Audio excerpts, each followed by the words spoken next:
Morning, good evening, and good night. My name is Thomas T. Kinneard, and you are watching another Cinch Mailgun, Cinch Mailjet, and Cinch Email and Acid webinar today. And we've got some amazing folks. And first and foremost, we're talking about those new sender requirements that are coming out from Yahoo and Google. So we're going to have a fireside chat here in just a moment. But we've got some amazing folks. So first and foremost, let's go and head down the line here, shall we? First and foremost, we got Kate Neruzzi, our Vice President of Deliverability here at Cinch Mailgun. Kate, good to see you. Hope you're well.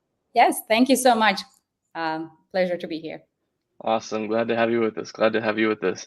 And their first time with us on a webinar, Anu Yamunan. Anu, welcome, the Director of Product for Anti-Abuse and Safety over at Google. How are you doing today? I'm doing perfectly fine. Thank you so much for having me here. Excited to be here. Of course, Anu. We're excited you're here, so thank you for joining us. Appreciate it. And last but not least, ladies and gentlemen, you've heard him on our podcast. You've seen him around on Email Camp, and you've seen him on some of our webinars as well. Mr. Marcel Becker, Senior Director of Yahoo, Senior Director of Product at Yahoo. Marcel, how are you doing this morning? Excellent. Nice to be back, I would say. Good to have you back. Good to have you back as always. My favorite topic. Your favorite. Oh, goodness gracious, y'all. All right. First and foremost, ladies and gentlemen, we're going to go ahead and get started here in just a moment. But first and foremost, I want to talk about some housekeeping rules really quick. Let's see here. So if you have a question, please throw that in the Q&A tab on the far right-hand side. I bet we're going to have a lot today. So what I do recommend is if you do see your question already in there, I'd highly recommend upvoting the one that is more closest to yours, or upvote the one that is more pertinent to the conversation. We will answer those towards the very end of the fireside chat here. So ladies and gentlemen, I'm going to go ahead and let these amazing presenters go ahead and present, and I'll be back for the Q&A portion. We'll go ahead and kick this off, shall we? My presenters, let me know if you need anything. I'll be right here on the side.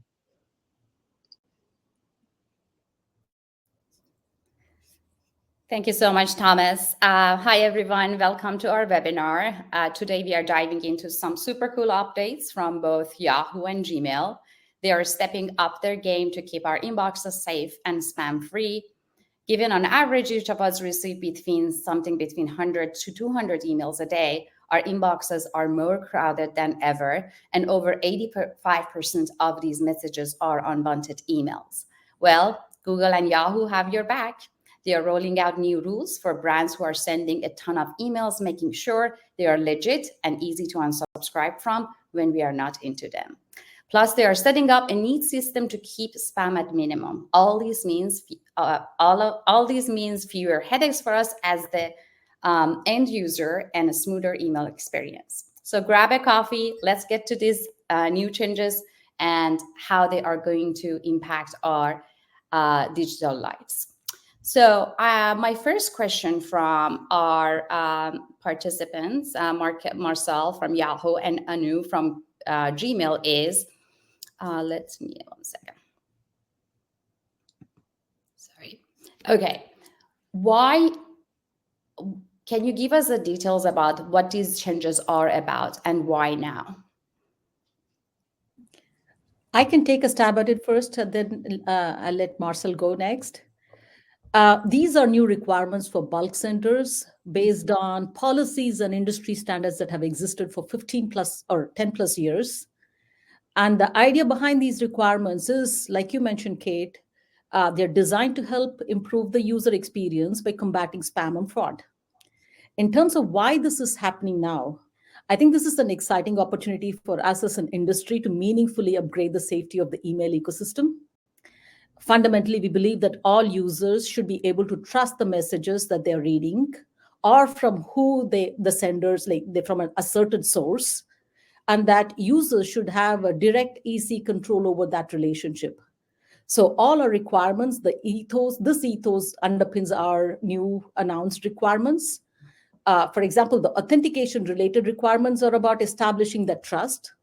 And the unsubscribe requirements are about ensuring that users have control. And we specifically define these requirements based on open standards so that as senders implement these requirements, they benefit everyone in the email ecosystem. Excellent. Thank you so much, Anu. Marcel, do you want to add anything? Yeah, no, that's really what Anu said, right? We are looking at this from a user experience perspective, really. We don't want to punish any senders. we're really making sure that our mutual customers at the end of the day, right, the senders, the brands, the organizations sending these emails, those customers are our customers as well, and we want to make sure that they have a great experience. The email volume is ever increasing. There's a lot of crap out there, right? We know this from our own mailboxes. And what we really want to make sure is that our customers across the board just have a great experience, that they receive the emails they actually care about, that we keep the crap out of their inboxes. And we also want to make sure that they can easily, right, unsubscribe or provide the right signals to us as well as to the senders about emails they no longer want to receive. And as Anu said, like, all of these things have been best practices, well-documented best practices for years. And a lot of senders have already implemented them, right? Authenticating your email traffic, that should be something you already are doing if you care about the health of your email traffic as well as your infrastructure. Putting easy unsubscribe options into the header, making sure people can unsubscribe from your email instead of marking them as spam. That should be a no-brainer. That technology has been around. And also, keeping things under a certain spam threshold, that should be a no-brainer too, right?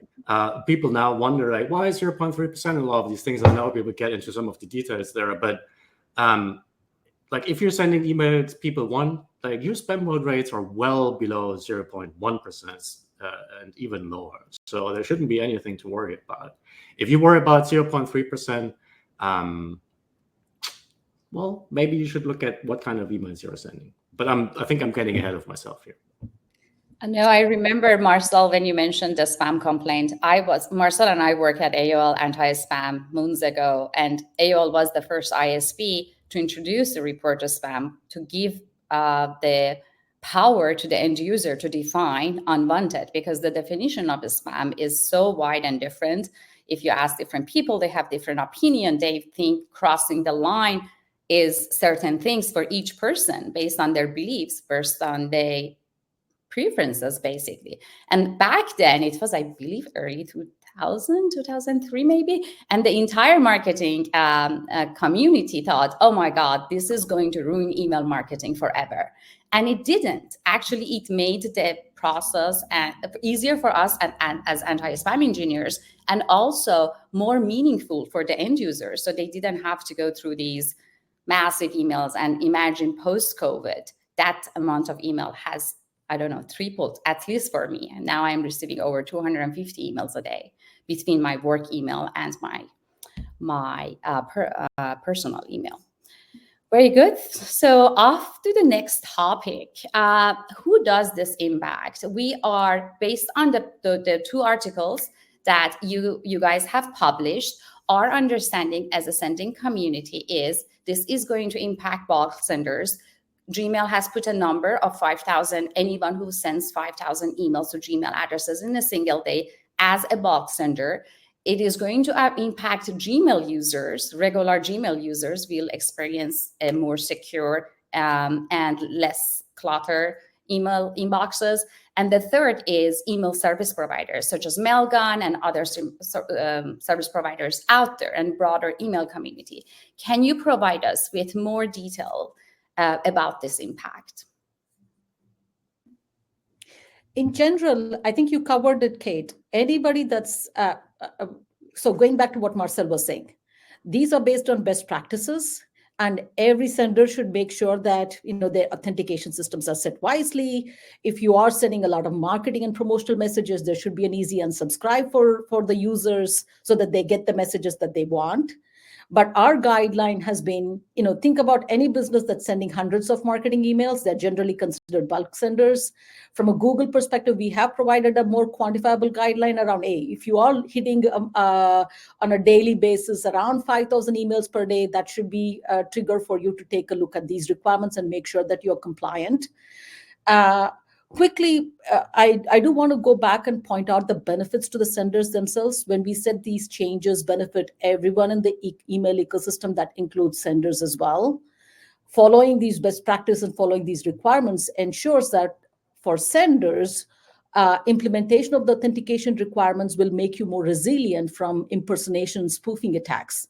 Implementation of DMARC will give you more insight into your own systems and sources of potentially insecure email. And implementation of features like easy unsubscribe will ensure that your customers are receiving messages that they want, and it boosts the trust between you and your recipients. So quickly going back, anybody that sends a lot of marketing promotional emails, rough guideline around 5,000 messages per day. Perfect. Thank you so much, Marcel. Yeah, and I'm also watching the Q&A section here, and it's exploding. There is and if you listen to Anu, she said around 5,000. There is a very, very strong reason why we didn't give a number, because what does it even mean, right? What does this number mean? If I say 3,000 users, then emails, then people would say, okay, now I can send 2,999 and I'm good. No.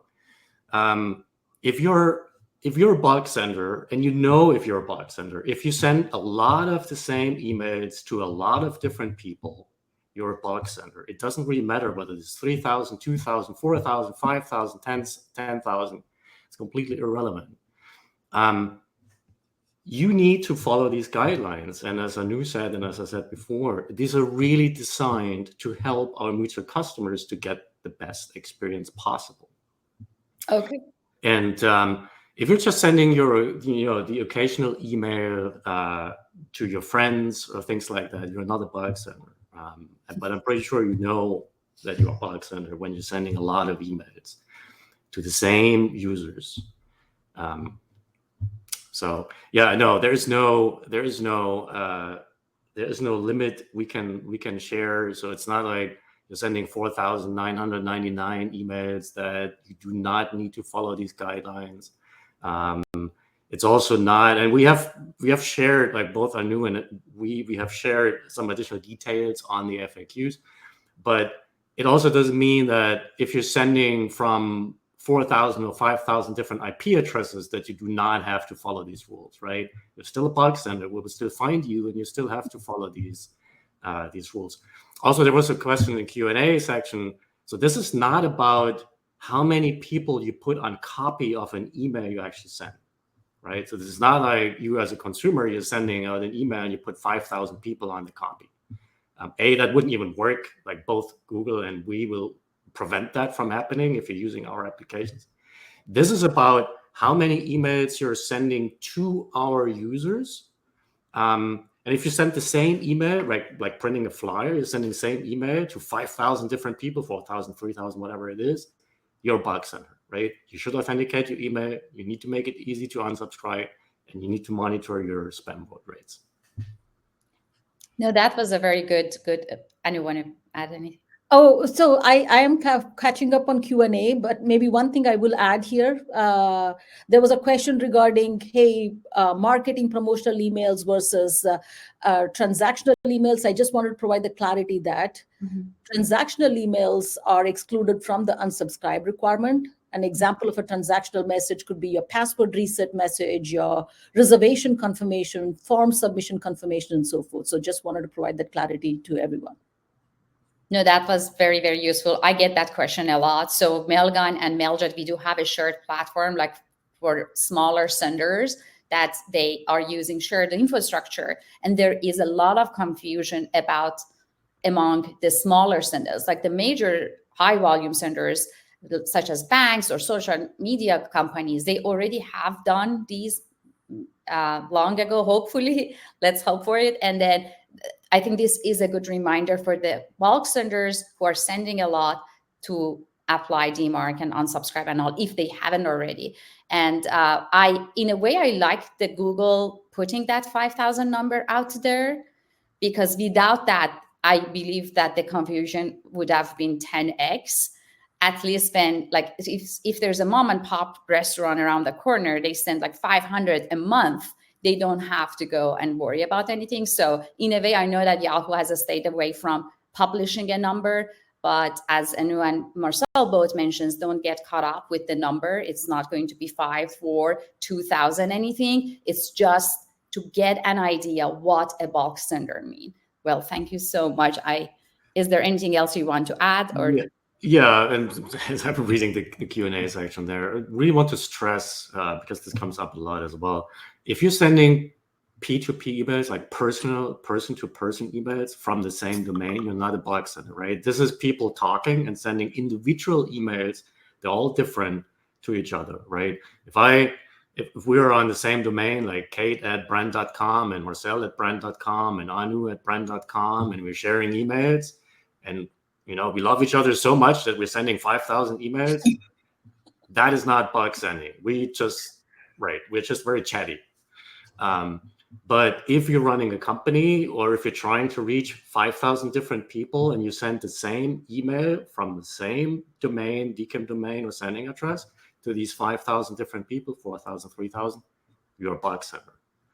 I also want to clarify that, because I think this is getting lost in some of the noise there. We require every single email to be authenticated, whether you're sending bulk or not. You need to have an SPF or a DKIM record. If you're sending bulk email, you need to have an SPF and a DKIM record and a DMARC policy of at least none. I just want to get this out there as well. No, I think you did well. That's why I changed the slide, because you literally are covering the next question that I was going to ask is, what new requirements should I, as a high volume sender, be aware of as a brand that's sending out email to our subscribers? So you can expand on that, Marcel, if you want to add anything to that, or Anu, you can let us know your thoughts. Yeah, maybe I expand quickly on this, and then Anu, you can chime in. We talked about this. So just going through these 3 requirements we have, right? Authenticate your email, make it easy to unsubscribe, and third, monitor your spam vote rates. The first one really applies to everybody. Like I said, if you're sending email, you need to authenticate them. Put an SPF record in place, sign it with DKIM. One or the other, we really prefer DKIM. It's much more secure. If you're sending bulk email, you need to have SPF and DKIM, and you need to have a policy of DMARC of at least none. Ideally, you should also put an RUA record in there where you can receive aggregated reports. Because if you put a policy of none in there, this means you're focusing on the R in DMARC, which stands for reporting. The point of that is so you can monitor and understand who is actually sending emails using my domain. And then you can basically investigate and troubleshoot to make sure your sending infrastructure is correctly set up. Or maybe you can see if, this strange marketing person over there is sending, marketing email on your behalf through a third-party service you never even heard of. And you can make sure that you're setting this up correctly. And it will also provide you some insight into who is actually abusing your domain. You might be surprised. Then the second one is unsubscribe. And I think we just discussed this a little bit already, is you need to make sure that you're allowing receivers to easily unsubscribe from an email. We say implement one-click unsubscribe. What this really means is you need to implement list unsubscribe headers. We're not talking about any link in the body, because they're usually governed by laws. The laws are different around the world in different countries. We're talking about the header, list unsubscribe headers, as defined and described in RFC 8058. And I would think maybe you will share some additional links that is also shared in our FAQs, which means this is a list unsubscribe header where it allows receiving mail applications or platforms to put a little unsubscribe button or link right in their UI people can click on. And lastly, it's the spam vote rate. And we really want to make sure that it stays below 0.3%. And when we say spam vote rate, this means it is the amount of emails voted as spam versus the amount of emails delivered to the user's inbox. So if we deliver 100 emails or 1,000 emails per user, and there are 3 emails marked as spam, that's a spam vote rate of 0.3%. And this is really, really high, I want to say. This is nothing new. We have always looked at these voting rates. There are other companies out there, certification companies, other standardization bodies. They're also using 0.3%. So we are really aligned there. Internally, we're looking at a much, much, much, much lower spam road rate across the board. So if you're a good sender, your spam road rates are well below 0.3%. And we just want you to monitor it so you know what we're actually looking for. And if you do not monitor it, if you misbehave, well, then you're really a spammer. I'm sorry. That makes sense. Thank you so much. Anu, is there anything you want I think that answer is super comprehensive. The only thing that I would add is please go ahead and I'm monitoring the Q&A. There's a lot of great material in the FAQs, and we do update them based on questions that we receive. So please do take advantage of that. The one question I will tackle is the distinction between promotional and transactional messages, because that keeps coming up. How would Google or Yahoo figure this out? I would say that at a high level, the distinction is it varies based on the industry and the applicable regulations. Ultimately, it's the message recipients that determine the nature of the messages they receive. Kate, as you opened up, you touched upon how the subjective nature of what is spam, what is unwanted, ranges from user to user. If you want to reduce high spam rates, consider giving users an easy way to unsubscribe from marketing and promotional messages, and always keep the user in mind when you're deciding your communications, right? Ultimately, the user is the one that's deciding whether something is promotional or not. Yes, exactly. Thank you so much. Marcel, you want to add anything here? Yeah, since the Q&A section is exploding about this too, and we do get a lot of questions around this. So no, if you're sending transactional emails like password resets, whatever, shopping confirmation, whatever that is, right, you do not have to implement the one-click unsubscribe stuff. But then people are asking, how do you determine whether this is transactional or not? And as Anu already alluded to, we do not. You do, right? You and our users will determine whether this is transactional or not.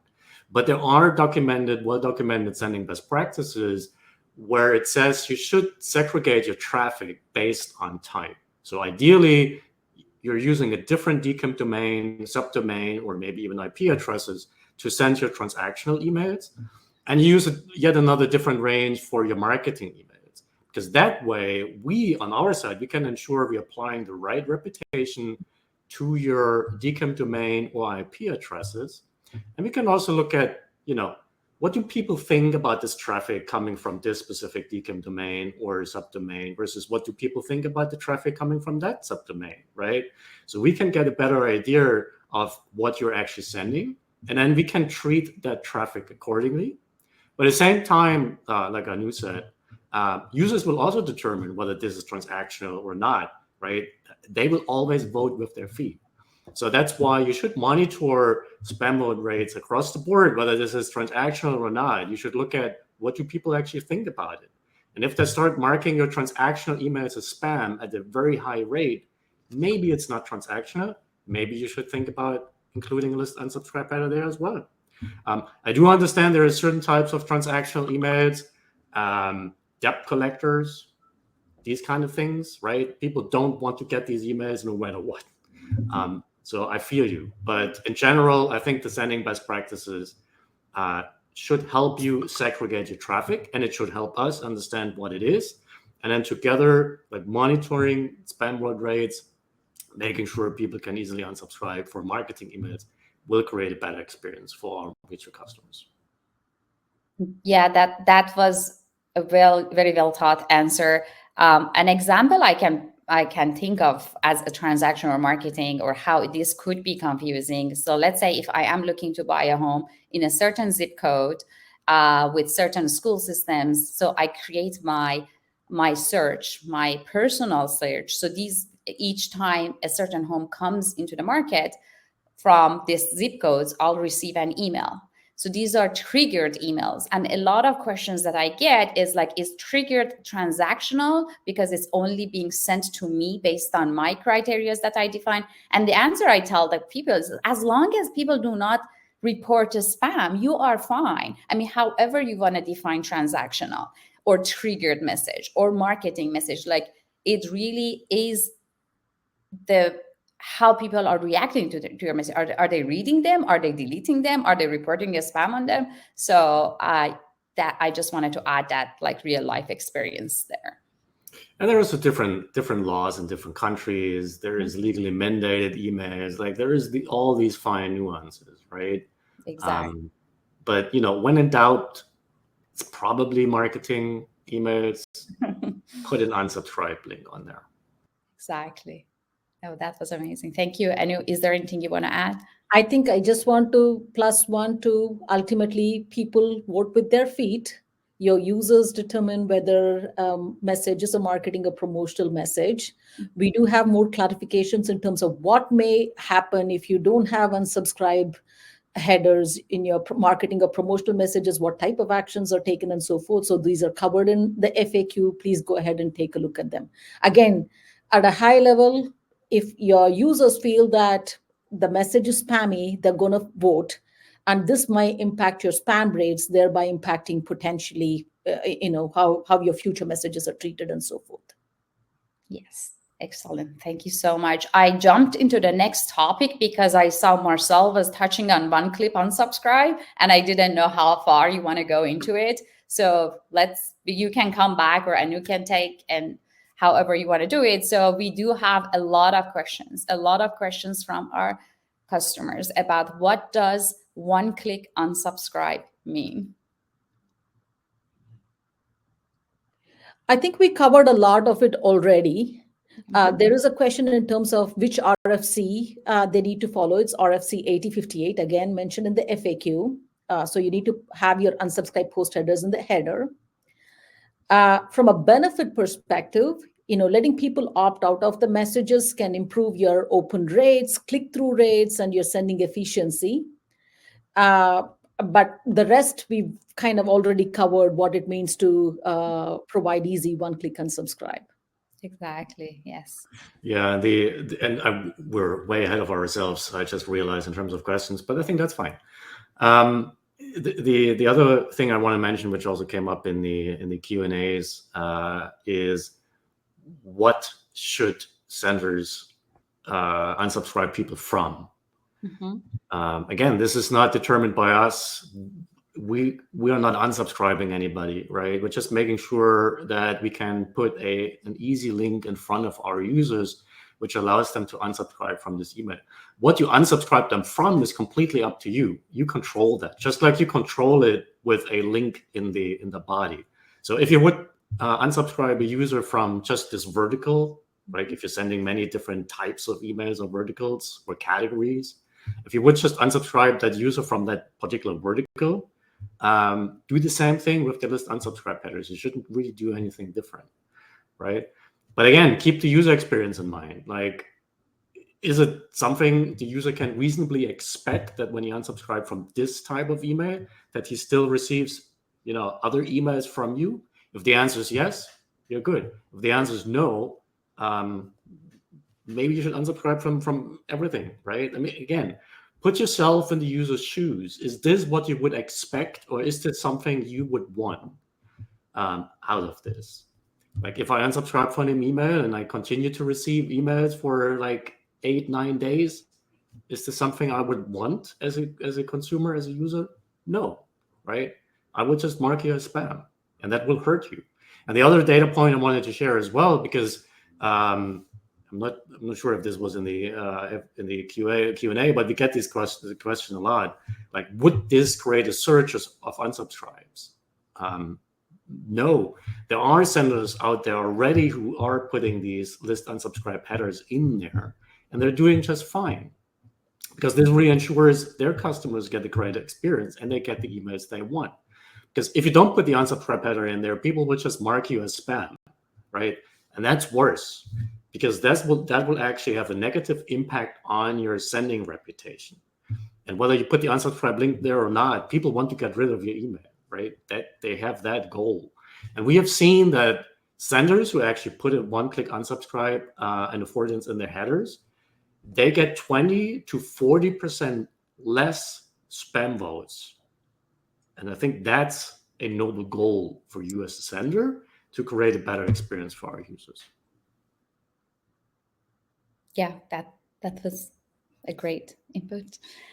Thank you. Now going to our, I believe this is the last question. What are the spam rate guidelines? There are so many numbers out there. From my days at AOL, I think back in the day, we would consider anything over 0.1% as a spam. So if you are sending 1,000 emails to your customers, and I'm sorry, if you're sending 1 million emails to a customer, 1,000, if you have up to 1,000 people reporting something as a spam, but nothing more, because people might have a bad day, people may do it by mistake. There is like a threshold of like acceptance, but is this something what are the recommendations here or guidelines?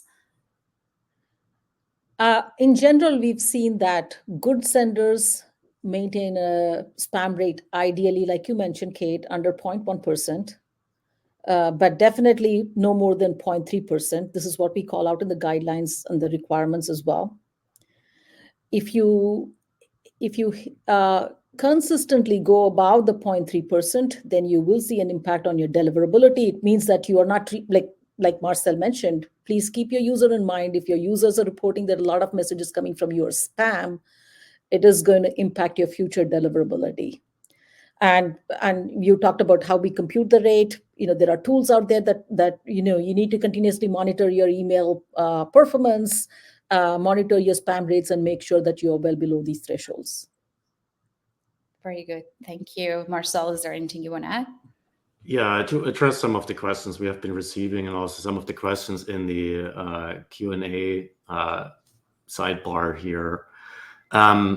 So this is none of this is binary, like this rule as well as all the other rules. So this is not necessarily, oh, I'm having a bad day, or there's this one email where I do not follow the guidelines. This is not even a 3 strikes and you're out thing, right?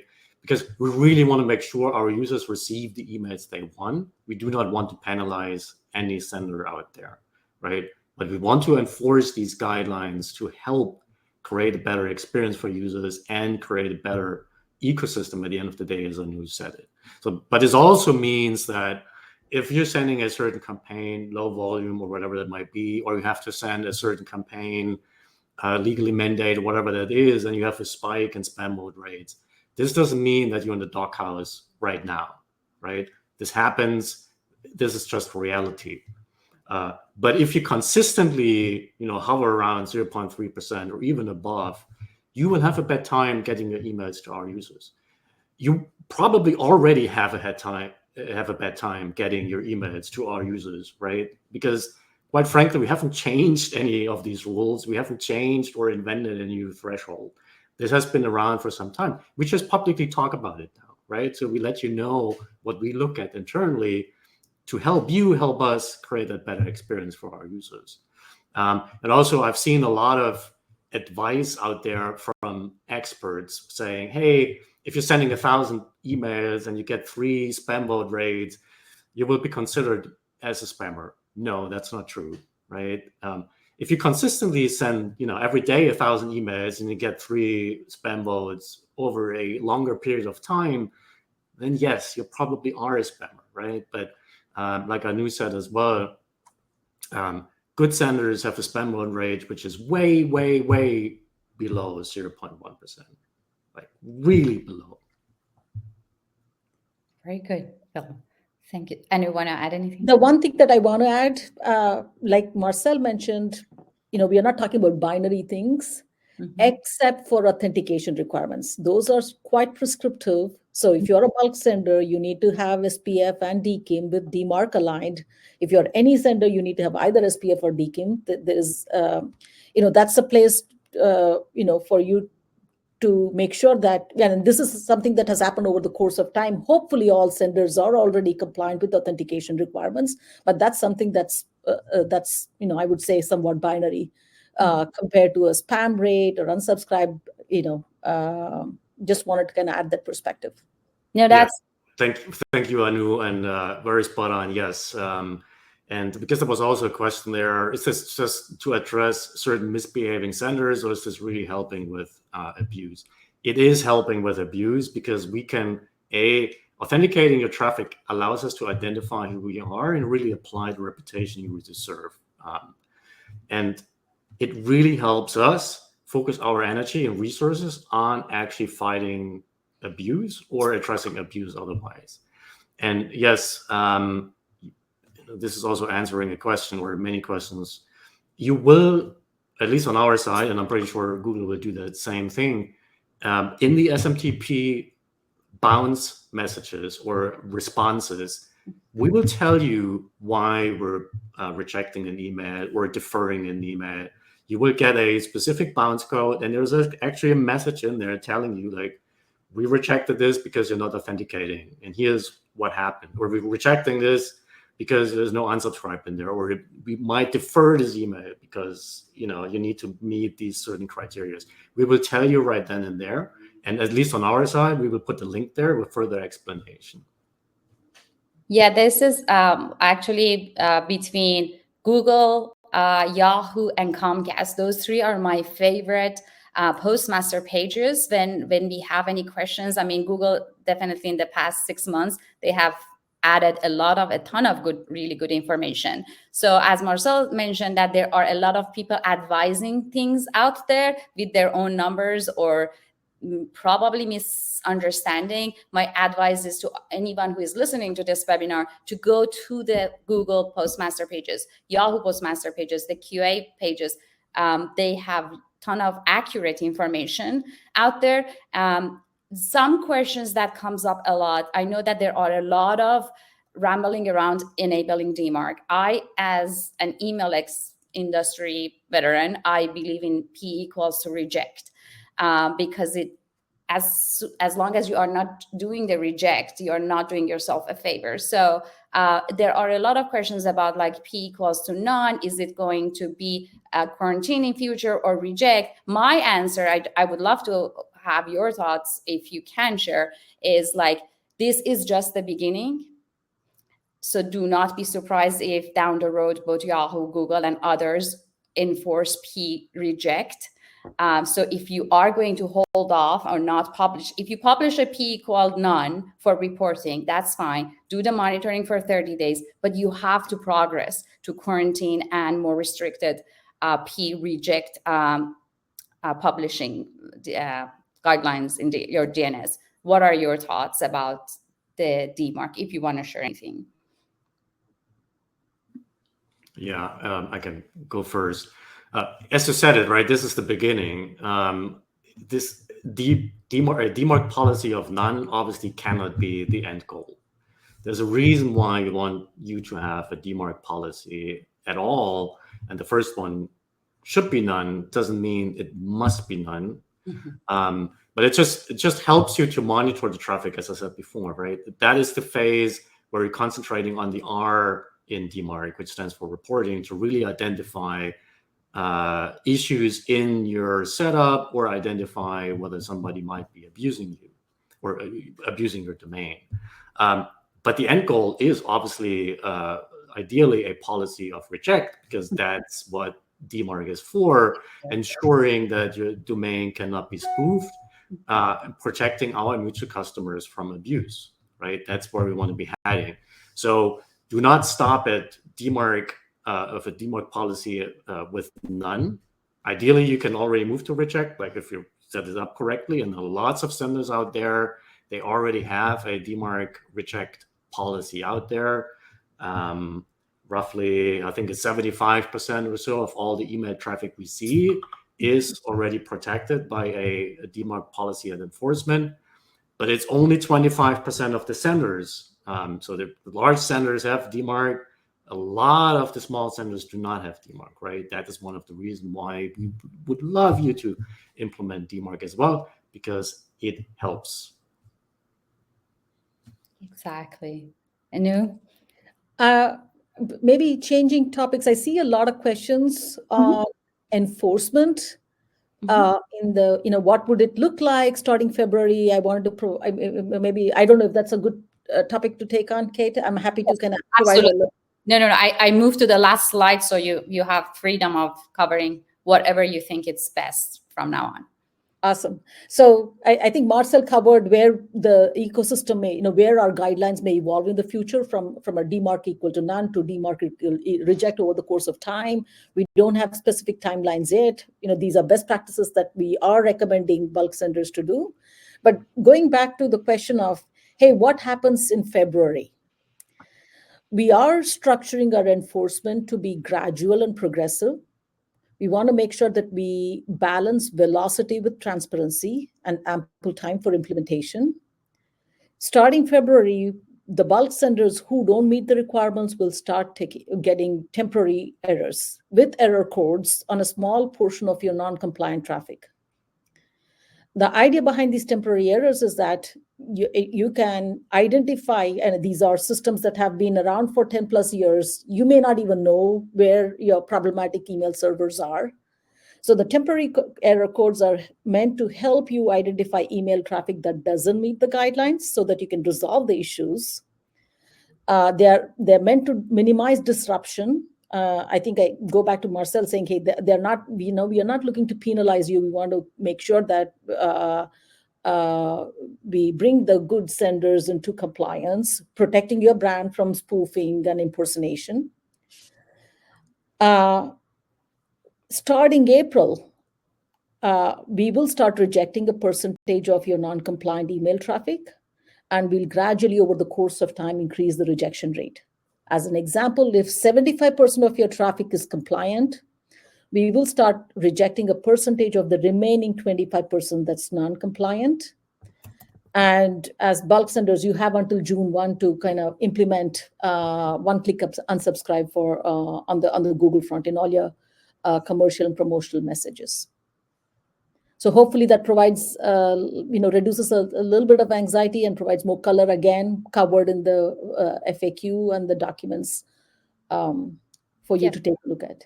Yeah, that was very, very helpful. Thank you so much. We can go to the FAQs. Q&A time, or should we keep going to these FAQs? We got tons of questions, y'all. So thank y'all for submitting those, by the way. I think we can move to the Q&A. All right, sounds good. Sounds good. All right. Shall we? Okay. Looks like this one came in from Jessica. She wanted to know: is there any way to dispute spam reports if users decide to mass report emails as spam?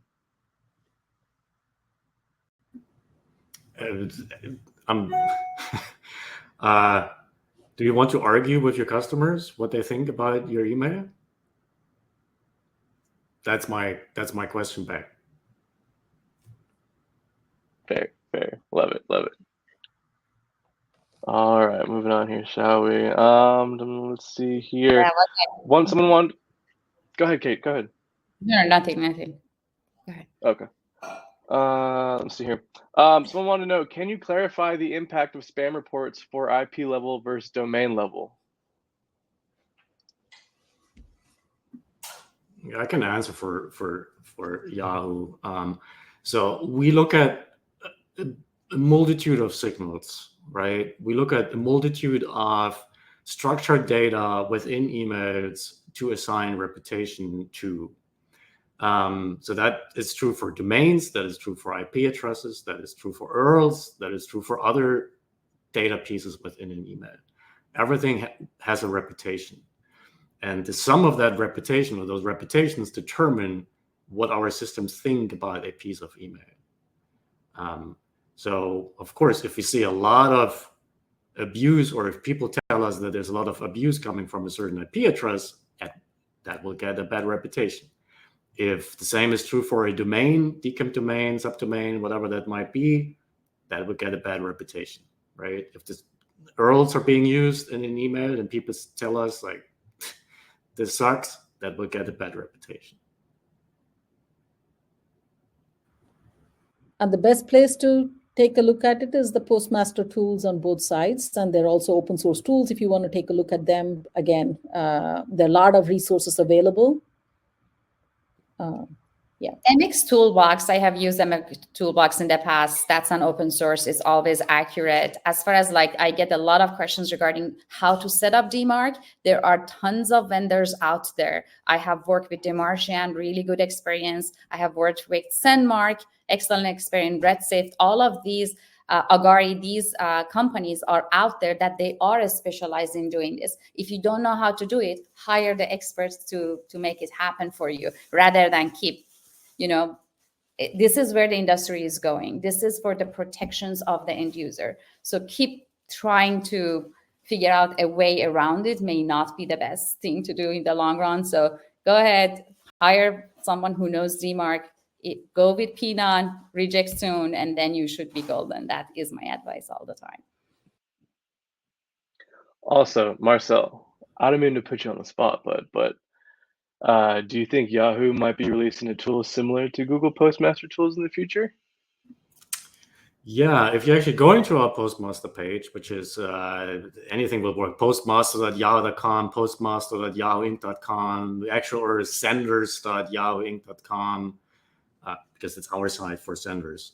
There are two, I believe, in great user experience. You will notice subtle changes at the top right. If you also go to blog.postmaster.yahooinc.com, Clea and my team, she posted an update that we're working on some exciting new things there. So stay tuned. But for the time being, subscribe to the feedback loop, right? That should really help you to monitor the spam bullet rates, because you're getting spam bullets real time. Well, there you go, folks. There's the truth. All right, moving down the line, shall we? Okay, let's see here. Will list unsubscribe always show up now with these changes, or will it still selectively show up based on a brand's sending reputation? This tends to be problematic for net new domains. What do y'all think?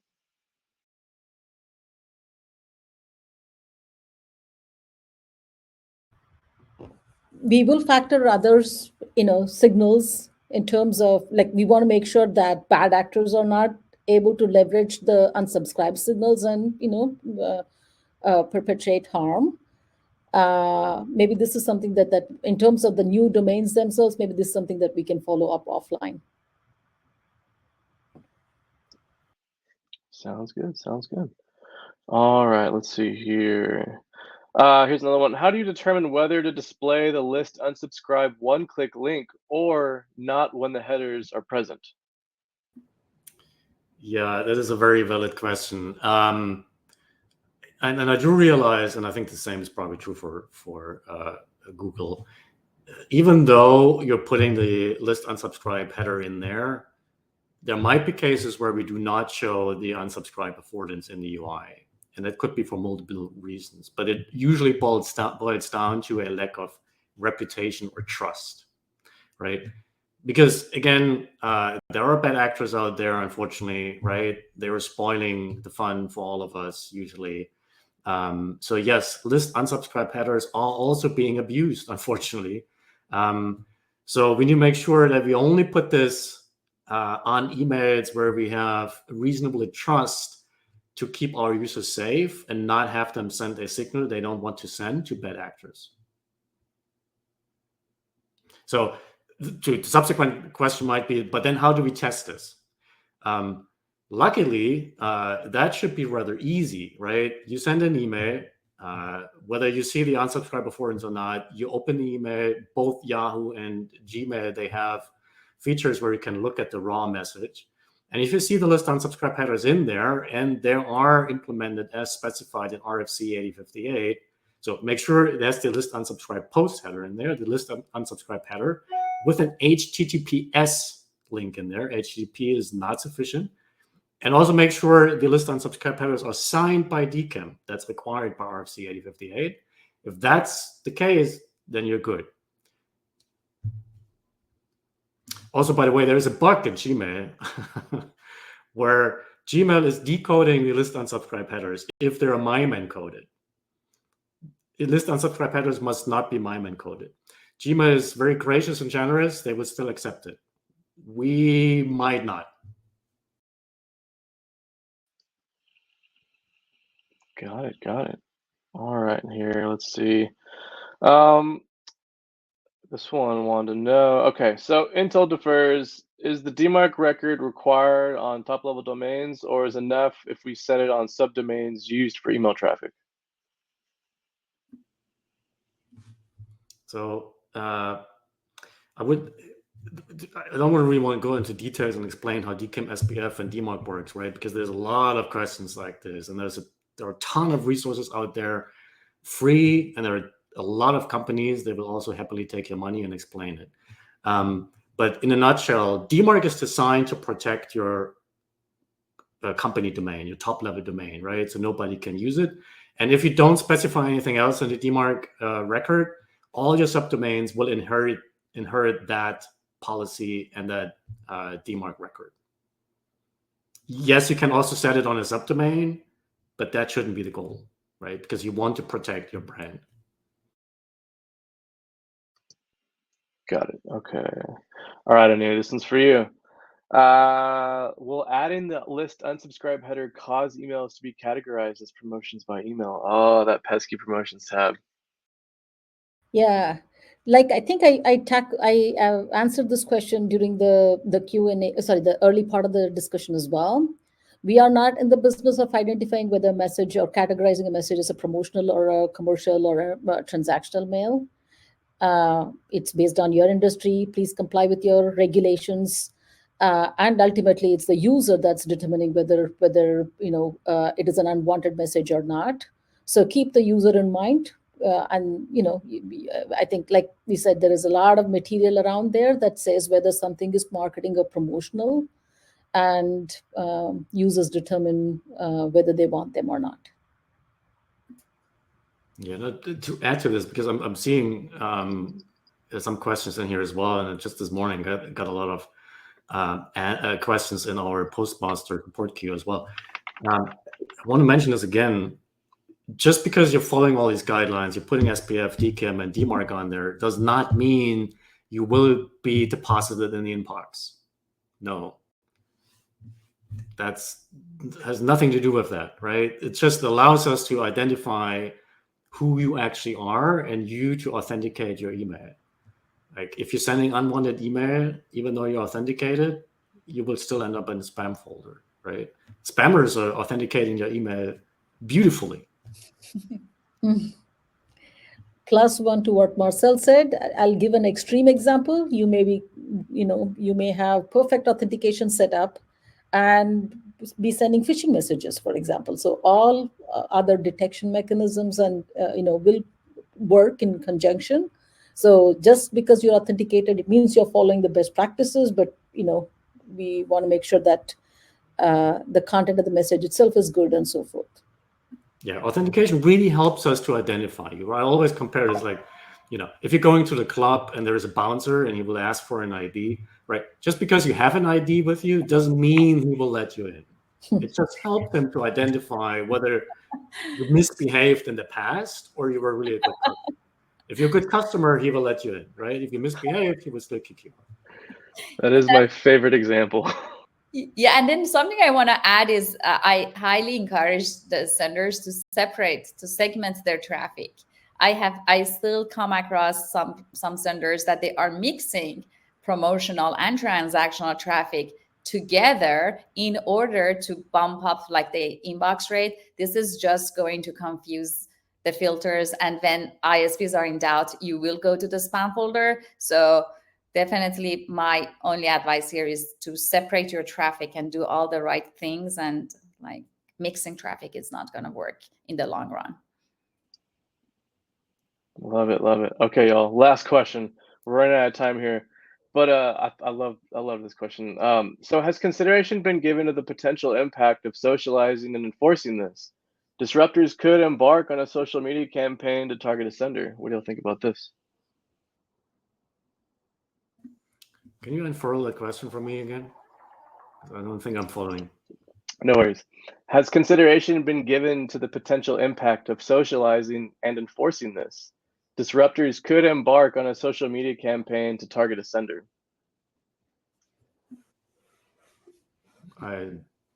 Maybe it's too I early. am still not clear. Yeah, same here. Not sure. No worries, no worries. Well, I mean, we'll look at that one offline. maybe I'm not sure if this is an answer, but maybe an observation.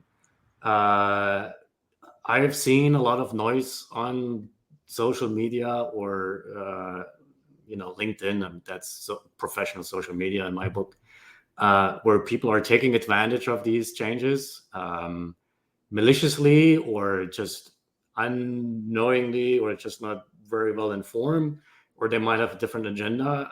Yes, that is happening. People will be people, good and bad. And that's one of the reasons why we are here, right? We want to provide the actual answers. There's also a reason why we have documented all of these things. I think Google did a fantastic job. They have a lot of details on their page and FAQs.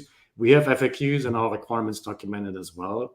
So we really encourage everybody to go to the source versus listening to others relay this specifically on social media or LinkedIn. Maybe that's an answer. I don't know. I think it's good enough. You're good, Marcel. Awesome. Well, ladies and gentlemen, we only have so much time here left. I want to thank Marcel, Anu, and Kate for being here. Seriously, y'all, thank you so much for taking time out of your busy days. We know you guys got so much going on, especially getting ready for this big update. But we want to personally thank you so much for taking your time out of your day to be here with us. So we seriously appreciate it. Thank you so much, everyone, Marcel, Anu, Thomas, and all of our viewers. Thank you for joining this webinar. Real quick, Marcel and Anu. Anu, we'll go with you first. Anu, do you have anywhere you want people to follow along with resources or kind of stay up to date with stuff like this? How are you feeling? Oh, you're on mute. Apologies. Yeah, we do have resources available on our work Gmail spaces, both in terms of what the requirements are, what the FAQ is. So you can look them up. We always welcome questions. We are continuously keeping our FAQ up to date based on the questions that we receive from the community. So always welcome questions. Awesome. And Marcel, how about yourself and the Yahoo team? Yeah, and I just posted this in the messages chat, but it's going by so quickly. So we have a blog. I encourage everybody to read the blog. It's blog.postmaster.yahooinc.com. And then obviously our Postmaster page is on zenders.yahooinc.com. Awesome. Ladies and gentlemen, real quick, going to drop this link in here just one more time for you. We created a one-stop shop for you with all the resources on our end for this update. So feel free to listen to it. It's got some amazing blog posts from Kate, even a podcast episode with Marcel. So take a listen to that, take a look. And everyone, take a breath. We're going to be okay. We're going to get through this update. It's going to be all right. The sky is not falling. It's just going to take some time. Change is a little bit different. So awesome, everyone. Thank you so much for joining us. And we'll see you down the road. All right. Take care, everyone. Bye-bye. Bye.